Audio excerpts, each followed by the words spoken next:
How to develop BDE, or Big Dick Energy. BDE is embodying who you are. It's a way of being that includes attitudes, practices, and mindsets. Being in control of your masculine energy will allow you to live the life that you choose, channeling your gifts into your woman and into the world. So let's get into the physical practices. Semen retention. Now, this is a practice of not expelling your seed every chance that you get. According to Taoist philosophy and modern science, ejaculating all the time depletes your energy. We know that semen can reabsorb into the body to regenerate tissue. There's a compound in sperm called spermidine that actually has been documented with thousands of studies to promote longevity and autophagy, which is essentially cellular cleanup. Next, we have building stamina. Now, this is critically important. According to stats, about 75% of men have premature ejaculation, and that is actually defined by ejaculating within 1 to 3 minutes.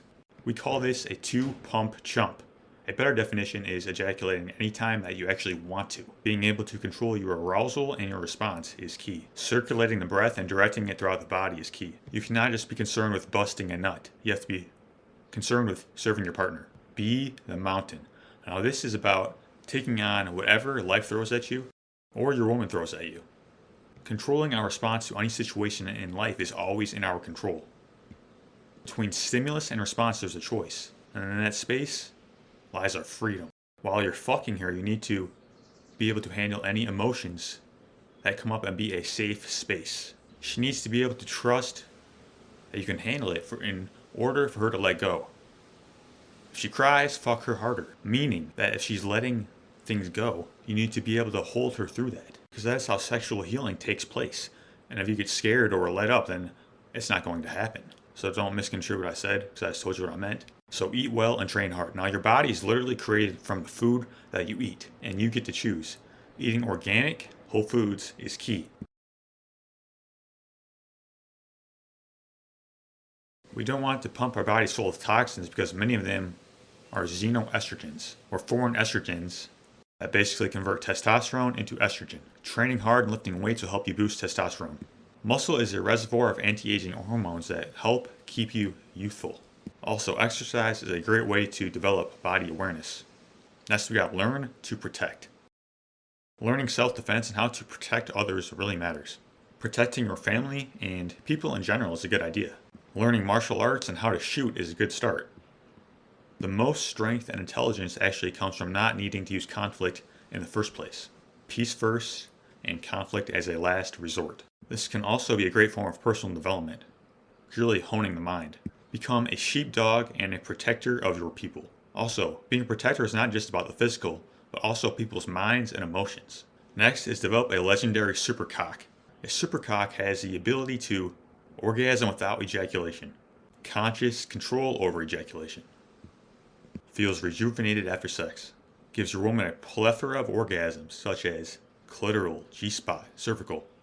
Own your masculinity and who you are. Use your sexual energy as a superpower. And is discerning about what he puts his cock into. The cock is referred to the lingam in Sanskrit, which actually translates to wand of light. Using the cock to penetrate the world and the woman with your purpose. This is how healing takes place. All these skills can be developed just like anything else. Someone I recommend is Kim Anami. She's the #1 coach. I've learned from a lot of people, but she's #1. Highly recommend her. She does a lot of great work and is just a great individual overall. Next, we have stop watching porn. Porn makes men weak. As soon as you turn it on, the reward centers in the brain turn on. The reward system includes the ventral striatum,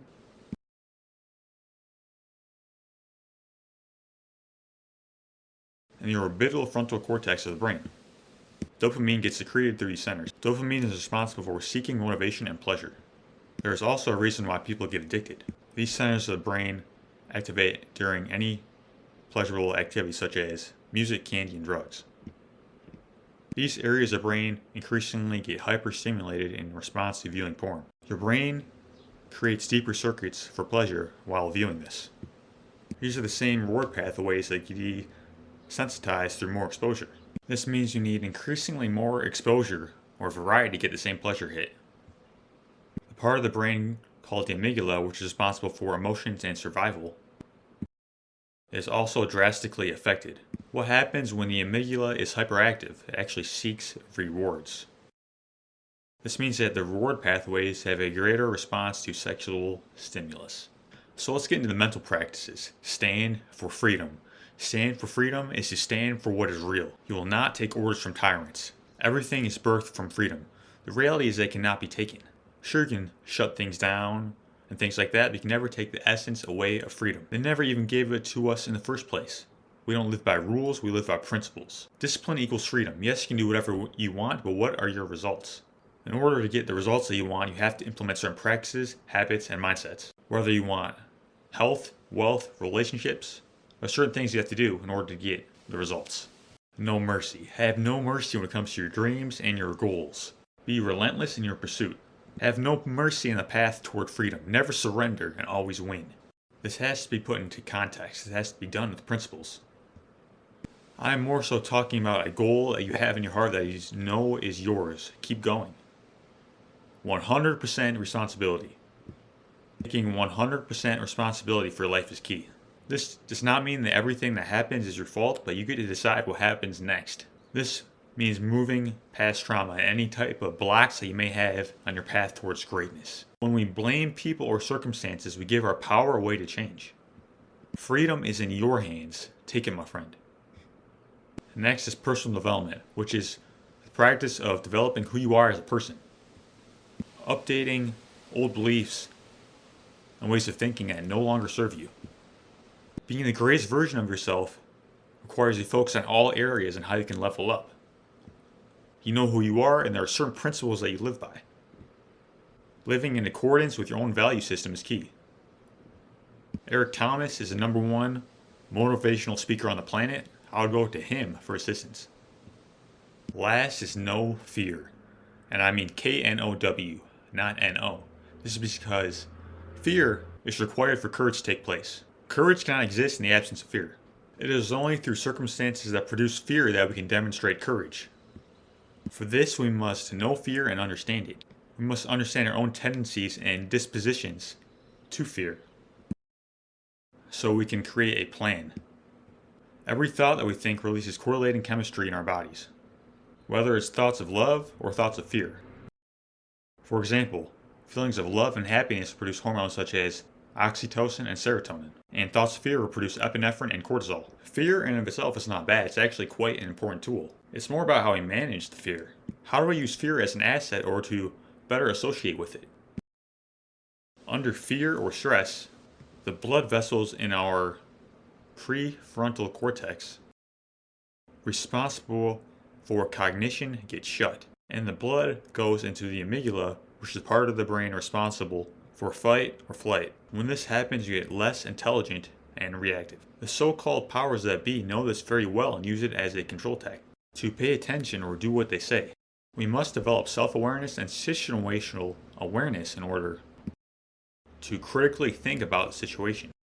We tend to fear what we don't understand. When you are present, you are much more able to determine whether the feel is real or not.